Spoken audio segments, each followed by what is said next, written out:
depuis quelques années, j'avais pris l'habitude de manager l'équipe en m'inspirant des enseignements que la nature avait bien voulu me faire au travers de l'art du bonsaï.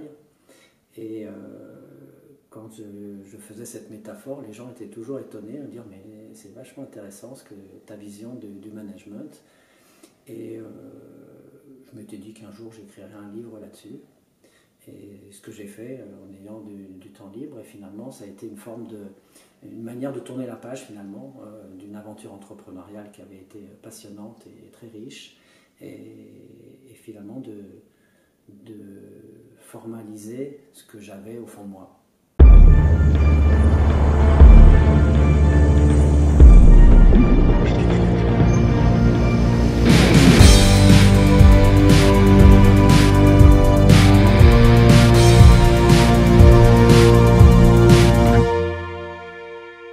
Ceux qui pratiquent l'art du bonsaï, on appelle ça des bonsaïkas.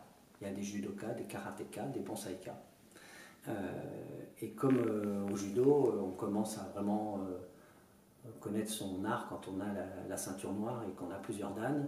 Et pour ça, il faut 20-25 ans de pratique avant d'avoir compris un certain nombre de choses et de commencer à comprendre la nature et le végétal. Qu'est-ce que c'est qu'un bonsaï? Un bonsaï, c'est la définition. Le bonsaï, c'est un arbre cultivé en pot qui a l'allure d'un arbre qui aurait au moins 100 ans dans la nature. Un certain nombre d'a priori qu'on a sur le bonsaï, c'est que souvent on pense que c'est une variété, alors que le bonsaï peut se pratiquer avec n'importe quel végétal qui lignifie, c'est-à-dire qui fait du bois. Donc ça peut être des buissons, des arbres. Et c'est une technique en fait, enfin un ensemble de techniques qui consiste à densifier la ramure, à réduire la taille des feuilles, et petit à petit à faire que l'arbre retrouve ses proportions, mais à une échelle plus petite. Et qu'un bonsaï, si on le remet en pleine terre et qu'on s'en occupe peu, il va reprendre sa taille normale, quoi. Et donc c'est un échange avec le végétal, parce que en fait on ne fait que, et les techniques consistent à recréer des contraintes que les arbres subissent dans la nature, pour orienter sa forme et faire qu'il exprime cette vénérabilité, cette sagesse et sublime ce que la nature est capable de faire de plus parfait dans sa faculté d'adaptation aux contraintes, quoi. Ce qui m'a toujours habité, c'était le fait d'aider mes collaborateurs à s'épanouir, à se réaliser, à devenir ce qu'ils devaient devenir, quoi. Et ce que j'ai aussi fait avec ma jeune associée dans ma dernière activité, quoi. Et c'est là où le parallèle avec le bonsaï il peut se faire, c'est que, et c'est ce que je fais dans le livre, c'est de dire que finalement le manager est à son entreprise, que le bonsaïka est à son arbre. C'est-à-dire que sa mission, c'est d'avoir la vision, donc la vision à long terme de ce que doit devenir l'entreprise, là où on veut la conduire, et ce que peut devenir l'arbre pour révéler ce que la nature a de plus beau, et de créer les conditions de la croissance et de l'épanouissement. Donc la croissance pour l'entreprise, c'est la réussite économique, et l'épanouissement, c'est l'épanouissement de la moindre petite feuille, c'est-à-dire de tous les constituants, les collaborateurs de l'entreprise. Une fois qu'on a posé ça et qu'on commence à tirer le fil, on se rend compte qu'il y a beaucoup de parallèles qu'on peut faire. Et j'en suis arrivé à la conclusion que finalement, l'entreprise de demain serait peut-être végétale, alors qu'aujourd'hui, je la considère plus comme guerrière. En tout cas, quand on regarde le vocabulaire de l'entreprise, depuis que le marketing existe, en réalité, il est plutôt guerrier. On parle de stratégie, on parle de cible, on parle de campagne, on parle de conquête de marché. Tout ça, c'est du vocabulaire guerrier. Et si on regarde bien, la sémantique des entreprises, depuis quelques années, elle est en train de changer. On parle de start-up, et quand on parle de start-up, c'est une jeune pousse. On parle de pépinière d'entreprise, on parle d'ADN, de culture d'entreprise, de racines. Et tout ça, c'est du vocabulaire qui est de mutation. Tout ça, c'est du vocabulaire biologique. Et du coup, moi, j'ai envie de croire que l'entreprise de, l'entreprise de demain sera plus coopérative, collaborative, et donc plus inspirée du végétal que des siècles passés où les hommes se faisaient la guerre, quoi. On me pose souvent la question, tu aurais pu me la poser d'ailleurs, et alors tes arbres, tu leur parles pour les faire pousser? C'est la question qui revient assez souvent. Et moi je réponds, non, je ne suis pas débile, je ne parle pas aux plantes, mais par contre je les écoute. Bon, ça surprend toujours un peu les gens, et bon, c'est une façon une boutade, mais du coup derrière j'arrive à capter leur attention quand je dis ça, et puis de les intéresser à un arbre. C'est comment on fait pour écouter un arbre. Parler à mes bonsaïs, ça sert à rien, c'est un végétal, il n'a pas d'oreille, donc il ne va pas changer. Je lui dirais vas-y pousse, ou lui mettre de la musique, et encore les vibrations, on peut imaginer que c'est du sens. Mais par contre, tous les jours, notamment l'été, je les arrose, donc tous les jours je vais les regarder. Et le moindre petite modification de comportement, je le vois tout de suite. Comme quand je dis bonjour à quelqu'un tous les matins, d'un jour sur l'autre, je vois s'il va bien ou s'il ne va pas bien. Bonsaï, c'est pareil. Et s'il ne va pas bien, eh ben, je vais pouvoir adapter les traitements, soins, changer d'exposition. S'il y a une attaque de ravageur, je vais le voir tout de suite. Et je vais pouvoir traiter. Dans l'entreprise, c'est pareil. Quand quelqu'un ou une entreprise ou un groupe ou un individu est en difficulté, c'est parce qu'il cherche à s'adapter, et il s'adapte, et puis en général il y arrive, et puis il ne se plaint pas, mais il est dans la difficulté. Et si on n'est pas attentif à ces signaux faibles, et ben ce qui n'est qu'un signe faible va se transformer en symptôme de mal-être, et quand on va s'en rendre compte, ben il sera passé du temps, et il y aura des dégâts de fait. Comme dans un bonsaï, si vous mettez 15 jours à réaliser qu'il y a une attaque de chenille, quand vous arrivez, il n'y a plus de feuilles à l'arbre. Et il vous faut quelques temps après pour reconstruire l'arbre. L'entreprise, c'est pareil. Donc, en fait, quand on écoute, on peut traiter, anticiper, alors que quand on parle, c'est comme haranguer une équipe, c'est comme mettre de l'engrais sur un arbre malade. Si l'arbre est malade, on met de l'engrais, on l'achève. Et dans une équipe, si on la stimule en la poussant des discours, etc., c'est-à-dire qu'on lui met de la pression alors qu'elle n'est déjà pas bien, on ne fait qu'aggraver les choses, quoi. Et c'est ça qui est intéressant, d'ailleurs, quand on fait le parallèle entre le bonsaï et l'entreprise, c'est la notion du temps. Et alors, le temps aujourd'hui, pour moi, c'est le pétrole de demain, le temps. Il y a le temps long et il y a le temps court. Le temps long, c'est le temps de la vision dans l'entreprise, c'est-à-dire où est-ce que je veux emmener l'entreprise et comment je partage cette entreprise, cette vision. Et ensuite, le temps court, c'est l'attention aux signaux faibles, ce que j'expliquais à l'instant, au quotidien, faire que chacun soit bien à sa place, soit bien pour bien faire les choses. Donc c'est l'intention, la manière dont on fait le travail au quotidien, et si l'intention est bonne, le résultat à la fin il sera bon, et peu importe où il va. Souvent, les chefs d'entreprise, ils managent par objectif. Donc ils se fixent un objectif. Alors déjà, l'objectif, dans leur tête, ils ont un coup d'avance sur tout le monde. Ils sont déjà à penser que ce qu'ils imaginent est la réalité. Sauf que l'entreprise, elle n'est pas forcément à ce rythme-là. Il faut le temps qu'elle assimile. Donc il y a toujours ce décalage et cette frustration du dirigeant que les choses ne vont pas assez vite. Et ça, c'est la troisième notion du temps, c'est respecter le biorhythme de l'entreprise. C'est bien d'avoir une vision à long terme, mais en même temps, il faut y aller au rythme de l'entreprise. Et le biorhythme de l'entreprise, c'est la somme des biorhythmes des individus qui la composent. Et trop souvent, dans l'entreprise, on a un dirigeant qui se projette, et donc qui est un peu frustré de ça, et qui se croit tout seul en fait. Et l'entreprise grandit parce qu'il peut avoir du talent, mais elle arrête de grandir quand l'entreprise a atteint le seuil d'incompétence du dirigeant. Alors que si on s'attache à être à l'écoute de l'équipe et de la mettre dans les bonnes dispositions et respecter son biorhythme, il y a un moment, elle va nous en donner plus que ce qu'on attendait. Et c'est là où l'entreprise va aller plus loin. Et dans un bonsaï, c'est exactement pareil. C'est-à-dire que si vous voulez imposer votre volonté à l'arbre, il vous le fait payer.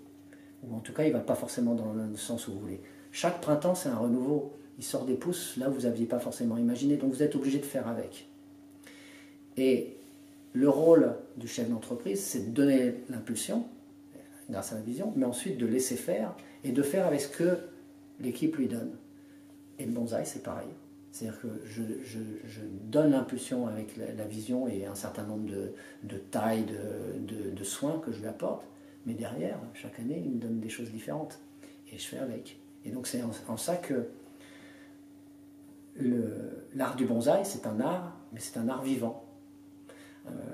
Contrairement à une statue ou à une peinture, il y a un moment, elle est finie, l'artiste il met sa signature dessus. Le bonsaï, ben, l'artiste, le bonsaïka, il n'a pas beaucoup de rôle finalement. L'artiste, c'est l'arbre, et c'est une œuvre qui n'est jamais achevée. Et une entreprise, c'est une œuvre qui n'est jamais achevée, qui elle aussi a une échelle du temps qui est peut-être plus longue. La pérennité de l'entreprise, c'est plus long que chaque entreprise. J'en suis le modèle. C'est-à-dire qu'aujourd'hui, je ne suis plus dans mon entreprise, et elle continue à vivre. Elle a changé de nom, etc., mais elle continue à vivre, avec une partie des équipes avec qui j'ai travaillé. Il faut faire confiance à la nature. La nature, et notamment le végétal, ça fait 300 millions d'années qu'ils sont là. L'homme, il est là depuis 30 000, quoi. Donc, elle a développé des modèles d'adaptation bien supérieurs à l'homme. Donc, il faut lui faire confiance. J'aime bien faire ce parallèle, par exemple. L'humain, il est moins fort que le végétal, parce que nous, on a des organes vitaux. C'est-à-dire qu'on nous coupe la tête, on nous enlève le cœur ou le rein, et on meurt. Un arbre, vous le coupez à la base du tronc, il va repartir. C'est ce qui fait qu'il y a des oliviers qui sont millénaires, qui sont plus vieux que l'âge du Christ, parce que c'est un arbre qui renaît toujours, qui refait des rejets, des bourgeons, et il refait des arbres. Et la masse racinaire, elle a effectivement peut-être 6 ou 7 000 ans. Donc, il n'y a aucun organe vital sur un arbre. C'est un écosystème, justement. Et l'entreprise, elle est plus sur ce modèle-là, à condition qu'on le voit comme ça. C'est-à-dire que si on pense que le dirigeant, c'est la tête pensante, et qu'il pense qu'il est Dieu sur Terre, ou qu'il est le propriétaire de son entreprise, si on lui coupe la tête, c'est-à-dire qu'il dégage, ben l'entreprise se meurt. Alors que si c'est un ensemble, il peut continuer à vivre sans le boss, et ce sera un autre projet. Pour illustrer la diversité qu'il y a dans les entreprises, j'aime bien prendre un type de forme de bonsaï qui est celui de la forêt, où on a entre 10 et 20 sujets, donc arbres, qui sont plantés dans le même pot, et où chacun a sa place. Et où la place est très étudiée, chacun son rôle, chacun sa fonction. Mais ce qui est intéressant, c'est que donc il n'y a pas deux arbres pareils, donc il n'y a pas deux individus pareils, ils ont chacun leur place. Tout à l'heure, je t'ai montré une forêt où il y a les gros sujets sont devant, les plus petits sont derrière parce qu'ils donnent la profondeur. Dans l'entreprise, c'est pareil. On va avoir, par exemple, si on prend une force commerciale, souvent on va avoir un binôme d'un plus expérimenté avec un plus jeune. Le plus expérimenté, il va séduire parce qu'il a de l'expérience, il sait parler de l'activité, mais on sait bien que celui qui va faire le job, c'est le jeune derrière. Et celui qui va donner de la profondeur à la promesse que le vieux a amenée, c'est le jeune qui va faire le boulot. On retrouve ça. Et c'est pour ça que chacun a son rôle, et c'est dans cette diversité qu'on trouve la performance. Et quand on prend une forêt bonsaï, si on prend un sujet dans la forêt et qu'on le met dans un autre pot pour en faire un bonsaï, il ressemble à rien. C'est pas un bonsaï. Donc c'est là où on voit qu'un individu tout seul dans l'entreprise ne peut pas revendiquer le fait d'être l'entreprise à lui tout seul. Et que tout seul, il ne vaut rien. Ça, c'est des choses qu'on vit dans les entreprises quand vous avez le jeune diplômé qui débarque, plein d'illusions, qui donne des leçons à tout le monde et qui emmerde tout le monde en réalité avec ses questions. Et moi, je me suis souvent posé la question, qu'est-ce que je dois en faire ? Parce que souvent, c'est quand même un chien dans un jeu de quilles, donc ça bouscule les habitudes. Et on se dit, s'il n'est pas capable de s'adapter, qu'il dégage, quoi. Et moi, j'ai toujours considéré, un peu comme sur un bonsaï, vous avez souvent une jeune pousse qui va sortir à l'encoignure d'une branche, et puis qui va partir droit comme un nid, parce qu'elle va vouloir sortir de la cime pour aller conquérir la lumière. Dans l'entreprise, c'est ça, le jeune diplômé qui arrive, il veut conquérir la lumière tout de suite. Donc il fait un peu de l'ombre aux autres, et donc on lui fait payer. Donc soit on le coupe, pour le remettre dans la ramure de tout le monde, au risque qu'il s'étiole et puis qu'il crève. Mais si on le laisse trop faire, ça va être un gourmand, et c'est les autres qui sont à côté, les vieilles branches qui vont s'étioler. Et le vieux qui est dans l'entreprise depuis longtemps, il dira je lâche l'affaire, et puis à un moment, il va partir. Donc moi, ce que je faisais, c'est que je laissais la jeune pousse faire son expérience finalement, et bousculer un peu les habitudes. Et il y a des choses intéressantes qui peuvent sortir de ça. Et puis, au lieu de lui dire tout de suite, bon, c'est bon, tu vas te calmer, non, laisser faire, pour voir, faire avec. Et puis, à un moment, soit je me dis, non, il est vraiment toxique, et il ne va rien apporter à la ramure, à ce moment je vais le couper, je vais dire, non, tu n'as pas ta place ici, mais je lui ai laissé sa chance. Soit je me dis, tiens, là, il y a des choses intéressantes, si le ligature, c'est-à-dire que je le guide, que je lui remets une forme, que je le mets à côté de telle vieille branche, ils vont se compléter, ça va enrichir et améliorer la silhouette de mon arbre. Et à ce moment-là, je vais donner un rôle à la vieille branche qui est à côté de lui. Et il va y avoir le tuteur et l'apprenant, quoi. Du coup, voilà, c'était ma manière de voir les jeunes pousses qui viennent un peu perturber les entreprises, quoi. En 40 ans d'observation de la nature, j'ai appris des tas de choses, mais j'en ai pas forcément conscience. Et en écrivant et en faisant le parallèle, en partant de l'entreprise pour raconter le bonsaï, les gens qui ont lu le livre m'ont dit « Waouh, mais tout ce que tu sais sur la nature !» Et je n'avais pas conscience de ça. Et en fait, moi j'adore me promener en forêt, justement, avec des gens qui n'ont pas cette vision des arbres. Et de temps en temps, je m'arrête sur quelques arbres et je dis « Tiens, regarde ça, il lui est arrivé ça, regarde, il s'est passé ça. » Parce qu'il me raconte son histoire au travers de son tronc, de sa ramure. Et les gens y découvrent. Parce qu'on a perdu l'habitude, on est déconnecté de la nature et on a perdu l'habitude de l'observer. Et quand on l'observe, forcément c'est merveille, quoi. L'écorce d'un arbre raconte son histoire. Et après les mouvements, les cassures dans la ramure, une branche qui sèche, à chaque fois il faut faire avec. C'est l'histoire de l'entreprise, c'est l'histoire du bonsaï. Donc on peut avoir un très beau sujet avec deux magnifiques branches, je t'en ai montré un tout à l'heure. L'arbre il a peut-être 100 ans, et puis cet été, un accident, le climat, de traitement, la branche sèche. Bon, on peut penser qu'il est défiguré, maintenant il va revivre, on va recréer un autre projet avec ça. Et dans une entreprise, il peut y avoir des accidents de parcours. Une année particulièrement difficile, un gros client qui nous laisse tomber, il va falloir reconstruire quelque chose. Et tant qu'on n'est pas mort, on est vivant, quoi.